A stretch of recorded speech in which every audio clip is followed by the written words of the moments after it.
2020 ലോകകപ്പിനുള്ള Indian ടീമിൽ മലയാളി താരം സഞ്ജു സാംസണും.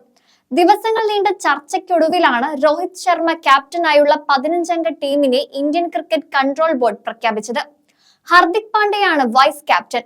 ഋഷഭ് പന്തിനൊപ്പം വിക്കറ്റ് കീപ്പറായിട്ടാണ് സഞ്ജുവിനെ ഉൾപ്പെടുത്തിയത്. KL രാഹുലിനെ പരിഗണിച്ചിട്ടില്ല. ശുഭ്മാൻ ഗിൽ, റിങ്കു സിംഗ്, ഖലീൽ അഹമ്മദ്, ആവേശ് ഖാൻ എന്നിവർ റിസർവ് താരങ്ങളാണ്. ജൂൺ 2 മുതൽ 29 വരെയാണ് US-ലും വെസ്റ്റ് ഇൻഡീസിലുമായി ലോകകപ്പ് നടക്കുന്നത്. ജൂൺ 5-ന് അയർലൻഡിനെതിരെയാണ് ഇന്ത്യയുടെ ആദ്യ മത്സരം. രോഹിത് ശർമ്മ, യശസ്വി ജയ്സ്വാൾ, വിരാട് കോഹ്ലി, ശിവം ദുബെ, സൂര്യകുമാർ യാദവ്, ഋഷഭ് പന്ത്, സഞ്ജു സാംസൺ, ഹർദിക് പാണ്ഡ്യ, രവീന്ദ്ര ജഡേജ, അക്ഷർ പട്ടേൽ, കുൽദീപ് യാദവ്, യുസ്വേന്ദ്ര ചഹൽ, അർഷ്ദീപ് സിംഗ്, ജസ്പ്രീത് ബുംറ, മുഹമ്മദ് സിറാജ് എന്നിവരാണ് ഇന്ത്യൻ ടീമിൽ മിന്നും പ്രകടനം കാഴ്ചവെക്കാൻ പോകുന്ന താരങ്ങൾ.